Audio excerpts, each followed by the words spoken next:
Coming to the second method, which is using items method and the list comprehension.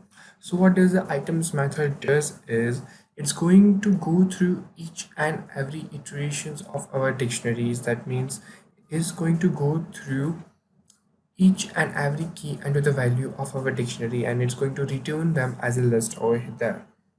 So what does this statement does is for every for dicts in our list one, that is for every dictionary in our list one, it's going to pass the key and the value of every dictionary dot item, that is to every each and every element of our list of the dictionary over here.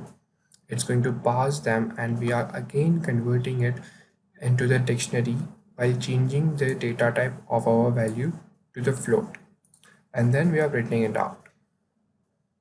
As you can see it over here, it has converted to the float rather than the string.